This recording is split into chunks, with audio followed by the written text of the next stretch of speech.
Hey guys, how's it going? Can you hear me okay? I've never done this before, so I'm getting feedback from you guys. All right, very good, very good. So today's topic is WrestleMania, and thank you guys so much for joining me for this. This is pretty cool. Never done anything like this before, so hopefully this is the first of many. Ah, there we go. We got some people coming in. Very cool, very cool. Hello, everybody. What is up? Um, Let me know if you guys have any WrestleMania questions. Um, where shall we start? I'll let you guys choose. What match are we going to talk about first? Let's see. Hello, hello. Welcome, time traveler. hmm. All right, so how about this? Oh, okay, here we go. Here we go. I'm not going to do a Q&A this time. This one is all about WrestleMania. I would say if you guys have any specific questions, definitely drop it on a video. A Freeway to Success is coming very, very, very soon, and I will definitely answer some questions for you guys. But let's see. What is our first one? All right, I see John Cena versus The Fiend. Okay, so my opinion on the match. We have this whole new venture called cinematic matches. They're kind of the new wave. It looks like it's going to be. It started off with, I guess we would say, Matt Hardy and the compound matches, the deletion. I'll be honest, I was not a huge fan of that stuff when Matt Hardy did it. I respect Matt Hardy. I think he's great, but I was never a big Broken fan or a Woken fan or whatever it is you want to call it. Wasn't really my thing. However, I really, really, really, really enjoyed the Fiend versus John Cena and the Boneyard match as well. But let's start with the Fiend versus John Cena. I love the nostalgia of it. If you've been following wrestling from the beginning of John Cena's career, it was really entertaining and really awesome. And it made you think. You're like, oh wow, there's that one part where he's trying to slap him and say ruthless aggression, which he did to Kurt Angle in his debut match, and it ended up leading him to a lot of success. So it's like, what if that never happened? Then what would have been John Cena? What if he did turn heel at a big moment in his career? They likened it to Hulk Hogan joining the NWO. And I just thought the whole thing was really awesome. Some people had an issue with it because they felt that it wasn't like a real match.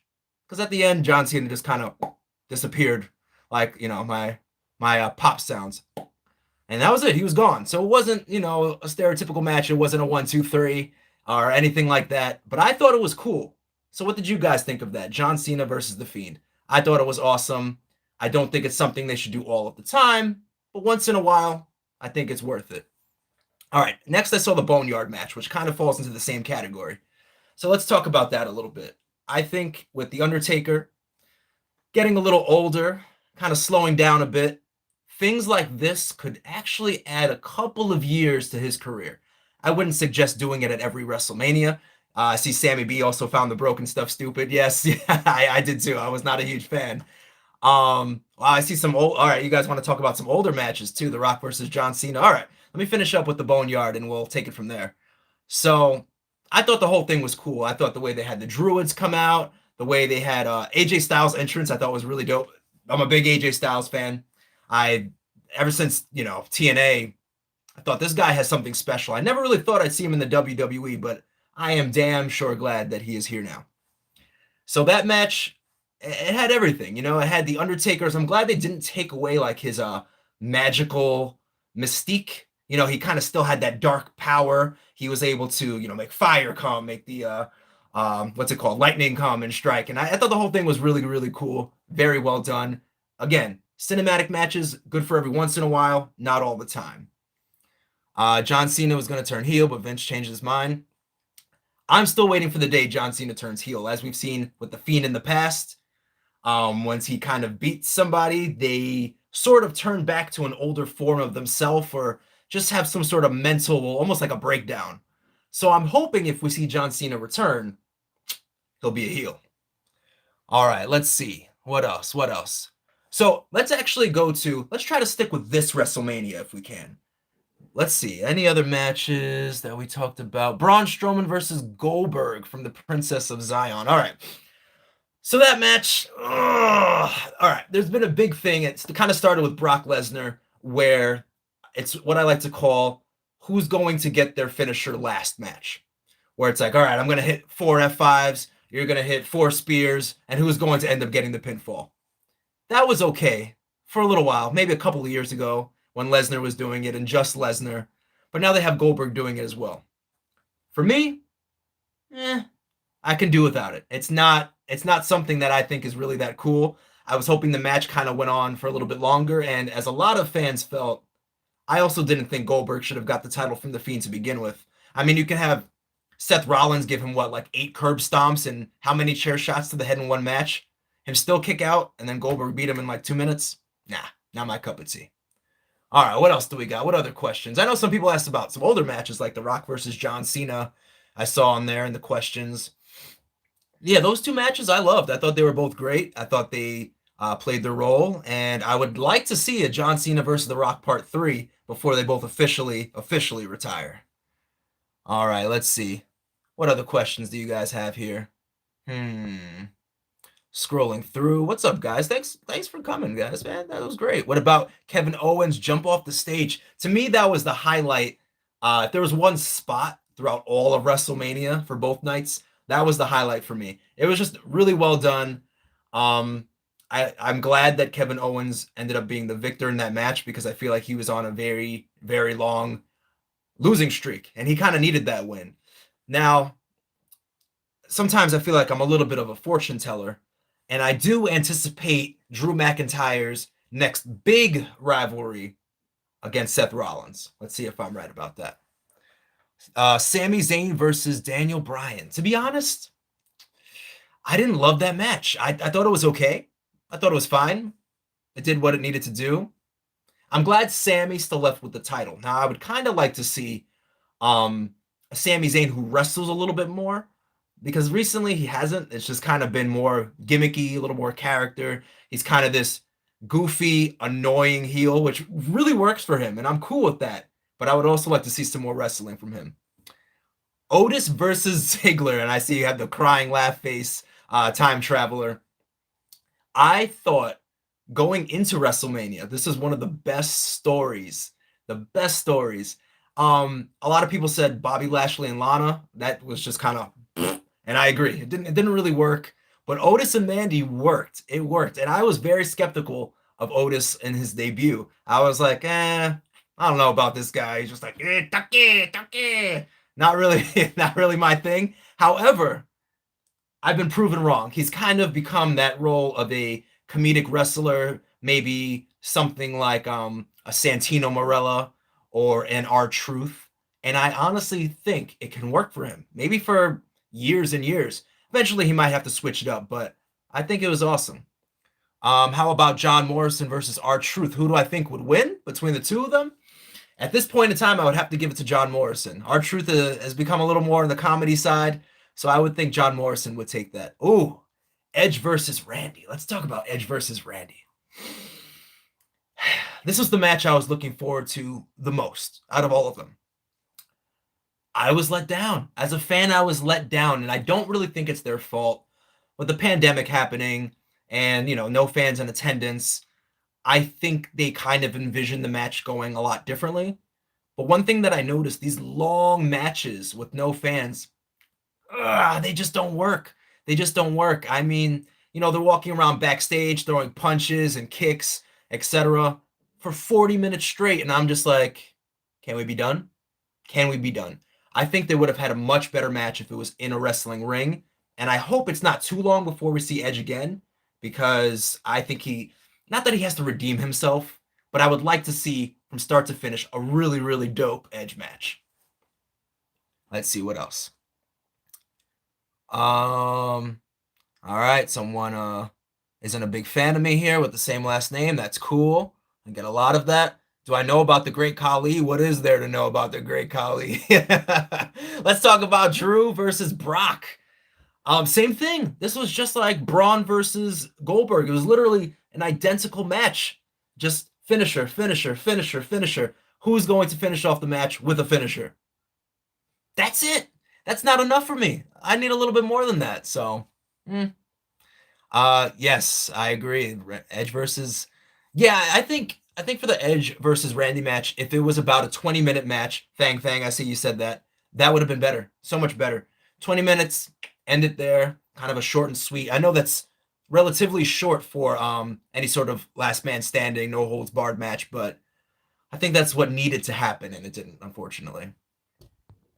Okay, the triple threat match for the tag team titles.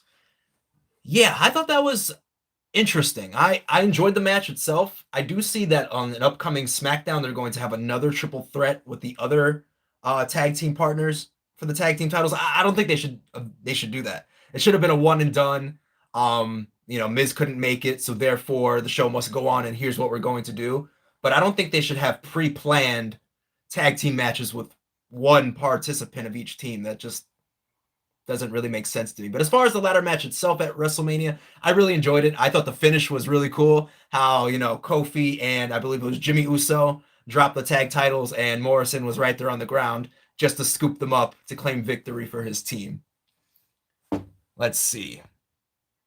The Undertaker versus Goldberg. Well, that wasn't at this WrestleMania, but you guys know that was horrible.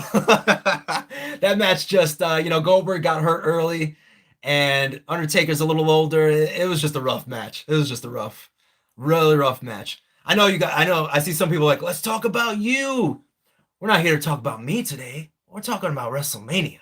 So let's stay on that topic if we can. I know some people really want to, talk about that and see what we got. Let's see. Do we have any other questions in here? WrestleMania related. What do I think about Matt Rivera versus Ted DiBiase? You guys are funny. You guys are too much. Let's see. Way too long. I agree with that. Give me some more WrestleMania matches. What else? Jimmy and Kofi were fighting for the title. yeah, they're the title hanger. I never heard it called that, but it is kind of a title hanger. That's hilarious. Let's see. What other matches do we got? Well, let me actually ask you guys. Ricochet, yeah. Do you guys really think I look like Ricochet? I always find that so funny. What's your opinion on the Fatal 5-Way match for the SmackDown Women's Championship that Bayley won? What'd you guys think about that? Yay, nay, good, bad? Let's see. Oh, NXT. You guys have a lot of good topics for me to talk about. No, I am not in WWE, but never say never. You know what? I will say this. I'm going to give you guys a little sprinkle of my personal life right here. A lot of people recently have said, I think it's the most talking I've done in like a row in a long time, apparently. Maybe it's the quarantine and I just haven't seen people in a little while, but I feel like I'm just like... But for me, let's talk about me for just a little second. I don't know, 12 seconds. A lot of people are like, oh, what's going on with your wrestling career? Honestly, with everything in the world going on right now, I haven't been able to train. Wrestling matches are pretty much on pause unless you're a major promotion. So right now, my wrestling career is pretty much on standstill. It's on, what's the word I'm looking for? A little bit of a hiatus, if you will. So I'm going to keep, I'll keep you guys informed on everything, and we'll go through the rest of life and just enjoy things. I love putting out videos for you guys. I love talking wrestling, so let's just keep it up. Let's see. Kabuki Warriors versus Alexa Bliss and Nikki Cross. I thought that was if I remember correctly, that started up the night, and I enjoyed it. A little thing I noticed, though, and I don't know if you guys noticed. Let me know if you did. I felt like when Asuka and Kairi Sane came out, they just seemed like they weren't in the zone. Like, I kind of felt like they were already mentally like, we're just here, kind of just going with the flow and the motion. I'm like, no, you guys are the champs. Like, look like, hey, we're going to defend these. You are not taking these titles off our waists. And I didn't get that vibe from them. I kind of just we're just going through the motions. So I wasn't a huge fan of that. But the match itself I thought was decent. Aleister Black versus Bobby Lashley. It was all right. It was decent. I'll be honest, I don't remember a lot of it, which says a lot, so it wasn't too memorable. However, I did really enjoy Aleister Black versus Apollo Crews, which was the night after WrestleMania. So, for what it's worth, I thought that was really good. Let's see what other questions we have here. Someone said, "Can't you train at home?" I mean, no. I can exercise at home, but training for wrestling, I would need a wrestling ring. So exercising is one thing, but as far as actual in-ring training, hitting the ropes, doing the bumps, learning the new moves. Those things, I can't do it in the living room as much as I wish I could. I need a wrestling ring for that sort of stuff. Let's see. Thang, I see you said there's no storyline. I'm assuming you're talking about Black versus Lashley, and I agree. I think at this point, I see a lot of people are requesting call-up predictions. So you know what? We'll talk about that. We'll get right to that. So Aleister Black, I think at this point in time, he doesn't really need, I guess, a specific storyline, but I think one should be coming soon. I thought him versus Buddy Murphy was really good. I wish Bobby Lashley kind of acknowledged, hey, right now, my career's not going the way I want to, so it's time for me to take out somebody who is doing well and kind of start my own wave of momentum. But that didn't happen, so give Apollo a chance. I agree with that, actually. Apollo Crews is a great wrestler. It's a little tough with him because he comes off as such a nice guy, almost like just like this goody two shoes. And I think they have a difficult time trying to figure out what would be his niche. So I saw a lot of NXT call-up predictions a couple times. I will talk about that, and then let's talk about Charlotte Flair versus Rhea Ripley after. So NXT call-up predictions. We've already seen the Forgotten Sons. Sorry, spoiler alert, I should have said. Forgotten Sons just came out on SmackDown. But here's the weird thing about the time that we're in. I want you guys to think about this because one of my friends had mentioned this to me, and they were like, oh, how come they're just getting all these NXT guys to wrestle everyone on the shows recently? Really good answer, because a lot of people within NXT live in Florida. So they're not taking the plane to get to Raw or SmackDown. They're just driving right over to the Performance Center, and that's easier for them to get those people rather than people on the main roster. So right now, yeah, have the Forgotten Son take a match. Have Bianca Belair wrestle a match. Why not? It makes more sense to do that than, try to have people fight the travel restrictions. So that's the reason why you're seeing a little bit more of that. But as far as call-up predictions, I do think we'll see more of Bianca Belair. The Forgotten Sons, I'm not sure of, because I genuinely feel like WWE has so many tag teams already that to fit in another stable right now and still kind of make everybody get that TV time is a little tough. But one person that I would really, really, really love to see hit the main roster, but I think it would be a big hit for NXT, is the Glorious One. No, not the Glorious One. I'm just going to swallow that. Not Bobby Roode. Love Bobby Roode, though. But I meant to say bask in his glory, Keith Lee. I think Keith Lee right now is on a major hot streak. I think he has a very unique look. He has a very unique sound. One thing that a lot of wrestlers are missing these days that I always felt was extremely important is character, charisma. Keith Lee kind of gets up on the mic and he's like, my name is Keith Lee. And I believe, he has a certain way of speaking, a certain cadence, a certain rhythm in his voice that makes him stand out over other people. Things like that are very, very important if you want to be a mainstay. We have people, like Ricochet, like Cedric Alexander, like Apollo Crews, who have all the talent in the world, but for some reason are just nothing's clicking there. And I think Keith Lee has what those guys are missing to be a mainstay on the main roster. Charlotte versus Rhea Ripley. I thought the match was great. I loved it. You guys might be mad at me for saying this, but I am a Charlotte Flair fan. I'm also a Rhea Ripley fan. I think she's great. Awesome. Now, Charlotte Flair. Oh, I thought I put this on airplane mode. Why am I getting these things? Anyway, Charlotte Flair. She's not going to have a bad match. That's the thing with her. And WWE can depend on that. Like, hey, if we put her in this match, will it be good? More than likely, yeah. Yeah, it will. Do I think she should have won the match? I feel mixed about it. I feel mixed. Because she didn't necessarily need the win, but at the same time, to have someone from NXT beat who we would now consider to be one of the top tier women in WWE, it kind of makes you scratch your head a little bit and then go, well, then why do we even have NXT? But I think they're looking to make it an official third brand, so let's see. All right, so we know you like Bobby Roode. I even stole his mustache. Yeah, I kind of did, right? I kind of did. All right. What happened to 205 Live? I don't know. I think it's still on, but I'll be honest. I don't think a lot of people really watch it as much as they used to. And they need to fix that. All right. So let me go back a little bit here because I believe my eyes did not deceive me. Somebody had asked about the Becky Lynch match, and I did see that. So the Becky Lynch match against Shayna Baszler, I called that ending from a mile away.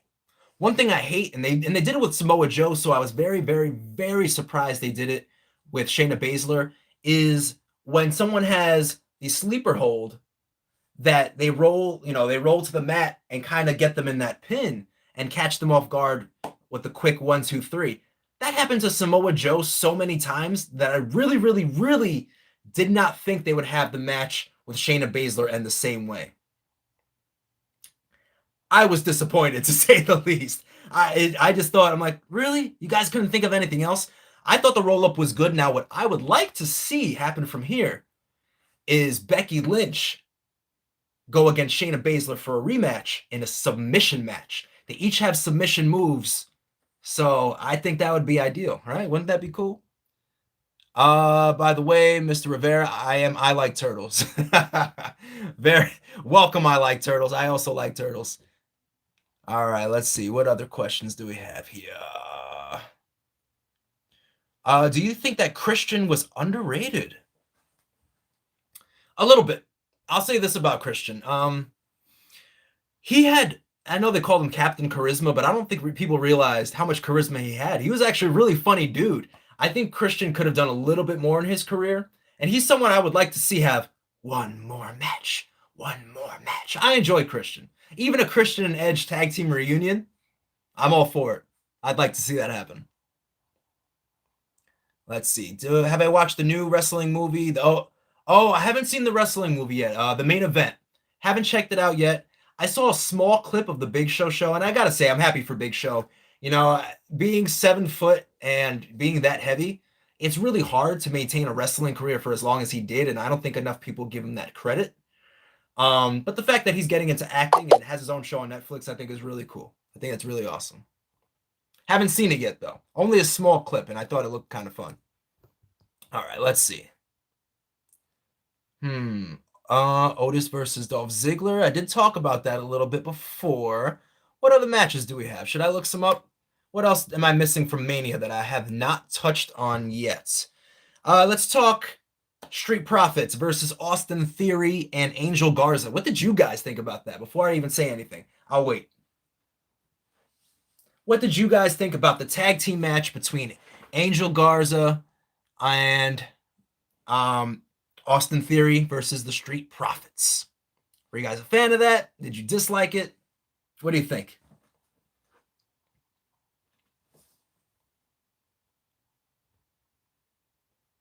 Let's see.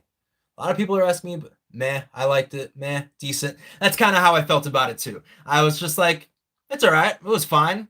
Nothing special. What do you guys think about Austin Theory? You know, Austin Theory is someone who I am curious to see if he will stay on Raw once the pandemic is over, or if he will end up kind of being back in NXT. What do you guys think about that? Is Austin Theory Raw material now, or not really?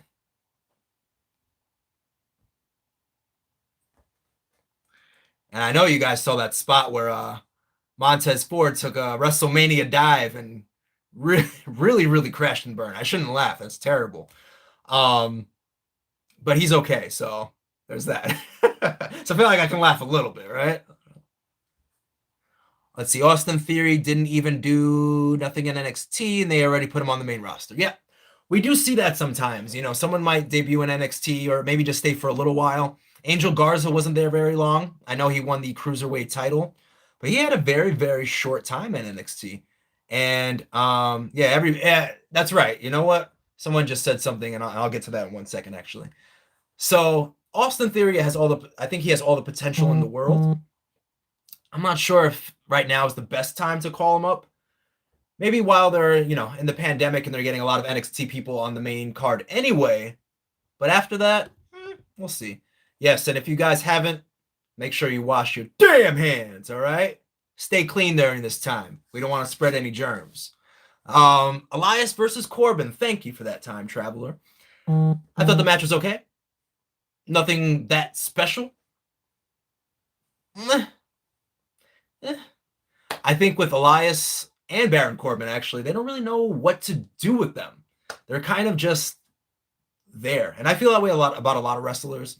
I know some people say that WWE is kind of overhired. They have too much talent, and that way, and they don't really know where to disperse them.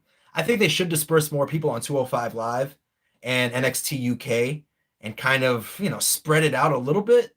Because I would love to see someone like Cesaro be the UK champ. Wouldn't that be cool? Like, Cesaro definitely deserves that limelight, and he could do extraordinary things for the NXT UK brand. Let's see, what else? What else do we got here? Let's see. What else? WrestleMania. I did talk about John Cena and The Fiend a little while ago, but I'll just give a quick recap. I loved it. I thought the cinematic match was exactly what they needed. It kind of dove back into that The Fiend, just kind of like into his mind, into his world, and did something very, very unique. So I was cool with that. It's not something I'd like to see every single pay-per-view, but once in a blue moon, I think it is perfect. Let's see. Cesaro should just leave. I don't know why he keeps re-signing. I can see Shinsuke Nakamura leaving WWE. So, let's talk about that a little bit.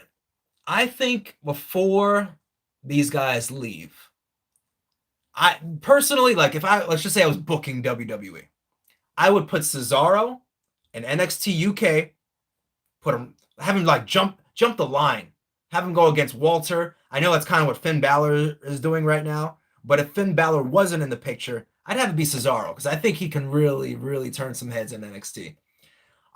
Same thing with Nakamura. I hate saying this, but I'm going to say it. Nakamura has a hard time with the language barrier. That's kind of the biggest thing.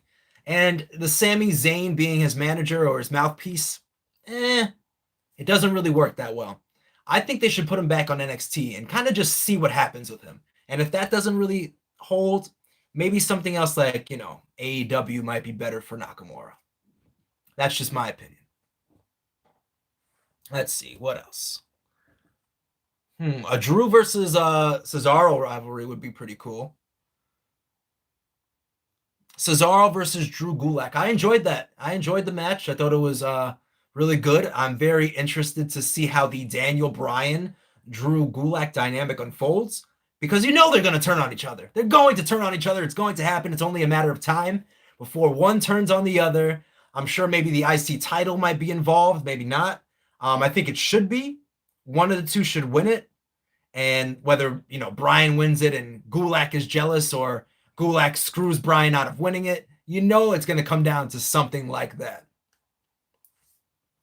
Let's see, what else? All right, let's talk about all right, we're going to talk about one more topic and then I will see you guys very soon. I enjoyed this. I thought it was great. Thank you guys so much for joining me, and if I didn't get to your question, I'm sorry. But I will, if you have a specific question for me about anything going on in my life, definitely just drop it on any of my videos, specifically my videos. Like, I know, let's say Cody Co featured, my segment on his video, but I might not see that if you commented on a third-party video. So comment it on mine, ask me whatever, and if I like the question and if I really want to answer it, I will answer it.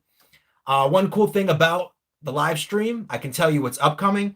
Definitely stay tuned for a new Freeway to Success. I know you guys have been waiting on that one. You want to see what's going on with my journey and my personal life, and I can't wait to share it with you.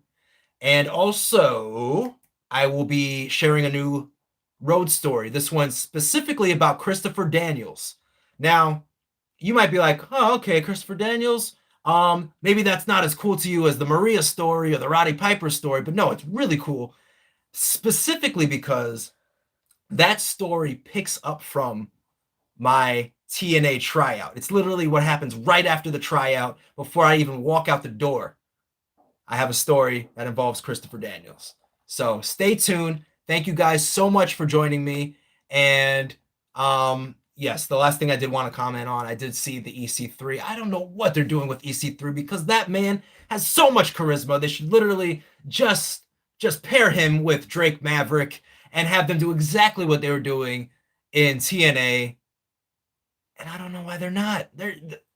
That to me is just mind-blowing. But that's for another time. Thank you guys so much for making this very, very first live stream a huge success. And I will see you guys soon. Be well.